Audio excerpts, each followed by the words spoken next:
مجھے مجبور کیا گیا کہ آپ، اور کہا گیا کہ بھئی آپ کو جو چاہیے آپ کو ملے گا. یعنی مجھے باقاعدہ کہا گیا کہ آپ آئیں، آ کے متحدہ سنبھالیں. میں نے کہا متحدہ سے میرا کیا تعلق؟ اور میں تو ظاہر ہے کہ الطاف صاحب سے بھی میں نے اختلاف کیا تھا تو اسی بنیاد پر، اصولی بنیاد پر، کہ تم اپنی شناخت سے دستبردار ہو رہے ہو تو کل اپنے حق کی بات کیسے کرو گے؟ اور تم اپنے ساتھیوں کو، اپنی قوم کے لوگوں کو کمزور کر رہے ہو مصلحت کا نوالا کھلا کر. ہم کیوں مصلحت کا شکار ہو؟ اس سندھ کے سیاست دان اور تاریخ دانوں نے اپنی کتابوں میں لکھا ہے کہ سندھ کی زمین نہیں بلکہ عورتیں تک گروی تھیں راجہ داہر کے پاس، ہندوؤں کے پاس، ان کی نسلوں کے پاس. اور باقاعدہ قائد اعظم سے درخواست کی گئی تھی، معاہدہ کیا گیا تھا کہ پاکستان بننے کے بعد ہماری عورتوں کو اور ہماری جائیدادوں کو ہمیں واپس کیا جائے. جو آج سن آف سوائل کہتے ہیں، وہ سن آف سوائل اس وجہ سے کہ تمہارے باپ داداؤں نے قربانی دی تھی اور انہوں نے یہ پاکستان بنایا تھا، جس کی وجہ سے آج وہ سن آف سوائل کہتے ہیں. جن کی وجہ سے تم سن آف سوائل بنے ہو، وہ دوسرے درجے کا شہری کیسے ہو سکتا ہے؟ وہ پہلے پاکستانی ہے، تم سے پہلے پاکستانی تھا. ہم اپنے آپ کو احساس کمتری میں کیوں مبتلا کریں؟ میں اس امید کے ساتھ اور اس آپ لوگوں سے وعدہ لے کر کے، میرے اکیلے کے کام سے اس قوم کے سارے مسئلے حل نہیں ہوں گے. ہم سب کو مل کر کام کرنا پڑے گا. اور میں آپ کو یقین دلاتا ہوں کہ میں نے پہلے بھی کہا تھا، میں آج آپ کے اور شور نہیں کرنا، تالی نہیں بجانا. میں نے پہلے بھی کہا تھا، میں آج پھر کہہ رہا ہوں، اذان ہو رہی ہے، میں سیاسی آدمی نہیں تھا، نہ میں سیاسی آدمی ہوں. یہ میری قوم کی محبت تھی جس کی وجہ سے میں اس آگ میں کودا تھا. اور میں آج بھی کہہ رہا ہوں کہ میرا لیڈرشپ سے کوئی شوق نہیں ہے، میرا کوئی پھڈا نہیں ہے. میں نے پہلے بھی کہا تھا کہ الطاف حسین اداروں کے ساتھ معاملات ان کے خراب ہیں، ٹھیک کر لیں.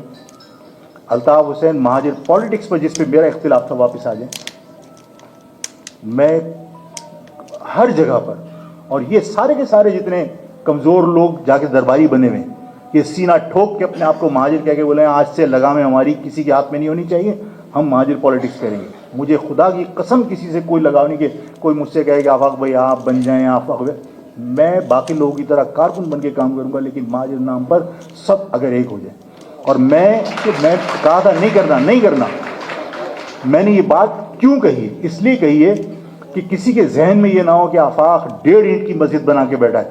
میں آپ لوگوں سے اگر یہ پوچھوں کہ اگر آفاق اس مہاجر لفظ کو زندہ نہیں رکھتا تو سب نے دفن تو کر دیا تھا. آفاق نہیں الیکشن جیت سکا. اسمبلی کے اندر ہمیں کبھی بھی ادارے جو ہے وہ آسانی سے جانے نہیں دیں گے. میری اس جدوجہد کا مقصد یہ نہیں ہے کہ آفاق احمد کل ایم این اے بنے گا یا آفاق احمد کل پارٹی کا سربراہ بنے گا. مجھے تو آپ کو بھی پتا ہے کہ میرے پاس ادارے کے لوگ بھی آئے، میرے پاس آپ کو پتا ہے کہ کامران ٹیسوری صاحب بھی آئے، آپ کو پتا ہے کہ خالد مقبول بھی آئے، اور سب کا اصرار یہی تھا آفاق بھائی آپ آگے سنبھالو. میں نے کہا میرا کیا تعلق؟ اور آپ کو پتا ہے کامران ٹیسوری نے جب کہا تھا کہ پتہ نہیں ہے راستے کا اور ہم کہاں جا رہے ہیں، میں نے کہا پھر راستے کا پتہ نہیں ہوتا تو اپنی جوانی پوری اس پہ قربان کرتے کیا؟ راستے کا پتہ تھا تبھی تو جوانی قربان کی. تو یہی تھا نا، کامران نے آگے کہا تھا. تو بھائی بات یہ ہے کہ سب نے کوشش کی، لیکن سب کو یہ پتا ہے کہ یہ اپنے اصول سے ہٹے گا نہیں، جس کی وجہ سے اب ظاہر ہے کہ سرکاری مہاجر نام پر سیاست کرنے کی کوشش کی. لیکن یہ سب سرکاری چیزیں 2 منٹ میں ختم ہو جاتی ہیں. ختم ہو گئی، ایک دن کا کھیل تھا، ختم ہو گیا. یہ مہاجر نظریہ ان لوگوں کے دلوں میں ہوتا ہے جو اپنی قوم سے محبت کرتے ہیں، جو قربانی دینا جانتے ہیں. پیپلز پارٹی کا جو حال ہے، پیپلز پارٹی کے اوپر بھی میں بات کرنا چاہتا ہوں کہ پیپلز پارٹی یہ سمجھتی ہے کہ ہم سب کے سب گھاس کھاتے ہیں اور جو تم کرتے رہو گے ہم اس کو خاموشی سے برداشت کرتے رہیں گے. جب ملی ڈسٹرکٹ بنا تھا تو آفاق نے اس وقت کہا تھا کہ یہ ملی ڈسٹرکٹ کل کراچی کا حصہ نہیں ہوگا. اور اسی فیڈرل ایریا میں الطاف صاحب کی گلی میں بیکری تک بند تھی میں نے جب اسٹرائک کی کال دی تھی، اس لیے کہ قوم کو اس بات کا احساس تھا کہ آفاق صحیح کہہ رہا ہے. مہاجر قوم کو تقسیم کرنے کے لیے پھر سب نے کوششیں کی.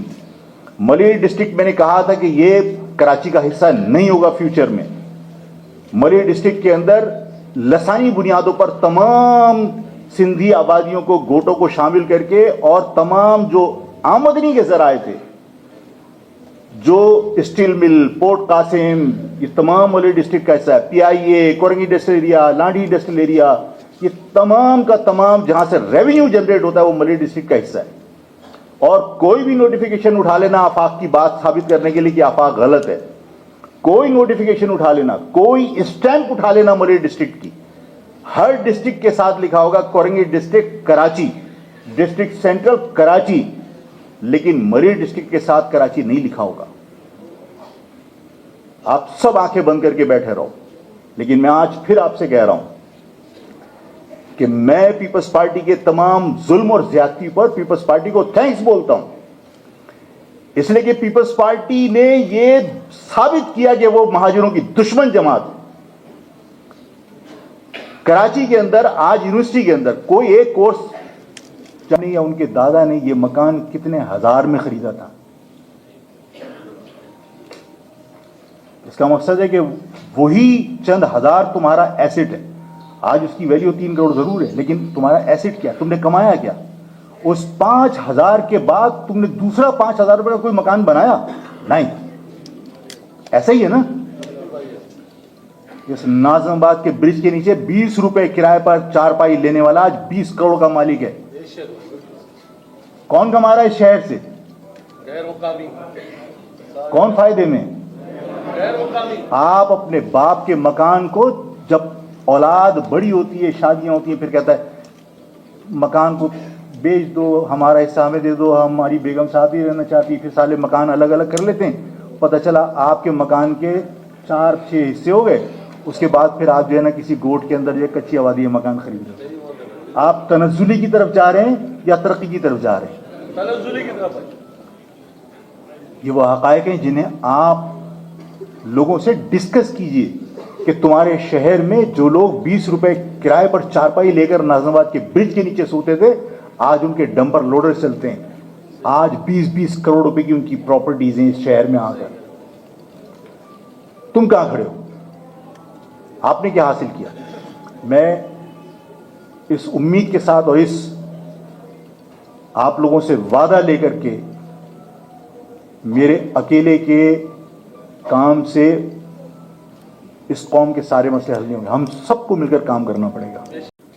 तालीम के लिहाज से सबसे आगे आप थे और आप हैं। मैं इंटरमीडिएट के रिजल्ट्स जो गवर्नमेंट बनाती है मैं उसकी बात नहीं कर रहा। जो एमडीकेट के एग्जाम्स के अंदर आपके बच्चों को फेल किया जाता है मैं उसकी बात नहीं कर रहा। ये रिजल्ट तो वो हैं जो पीपल्स पार्टी बनाती है। बाकायदा एजुकेशन के अंदर जो बोर्ड का डायरेक्टर मुकर्रर किया जाता है उसको कहा जाता है कि कराची का रिजल्ट इतने % होना चाहिए। आंख बंद करके रिजल्ट बनाया जाता है। लाड़काना जैसे लोग जिन्हें कंप्यूटर साइंस के अंदर यह नहीं पता होगा कि कंप्यूटर C से आता है या K से आता है, लेकिन 78% रिजल्ट है वहां का, और आपके यहां 34% रिजल्ट है, 36% रिजल्ट है। कौन बनाता है? पीपल्स पार्टी। पॉलिसी है। एमडीकेट के रिजल्ट 2 मरतबा आपने गलत साबित किया, लोगों ने कोर्ट के अंदर गलत साबित हुआ, लेकिन दुख की बात यह है कि आज तक उस धांधली, उस पेपर को लीक करने वाले किसी एक बंदे के खिलाफ FIR कटी, कोई एक मुकदमा दर्ज हुआ। इसका मकसद यह है कि उन्हें गवर्नमेंट की सपोर्ट हासिल थी, गवर्नमेंट के कहने पर उन्होंने जो कुछ किया, इसलिए गवर्नमेंट उनके खिलाफ FIR दर्ज करने को तैयार नहीं थी। पीपल्स पार्टी, जिसको आज लोग बाज़-औक़ात कहते हैं अरे यार पीपल्स पार्टी की वजह से इलाके में सड़क बन गई, तुम्हें सोने की सड़क भी बना के दे दी जाए, लेकिन तुमसे तालीम छीन ली जाए, तुमसे तुम्हारी शनाख्त छीन ली जाए, तुमसे तुम्हारी अक़दार छीन ली जाए, तुम्हें रोडों पे भंगड़े करवाए जाएं, तो तुम्हारी सोने की सड़क क्या तुम्हारे लिए कीमती है?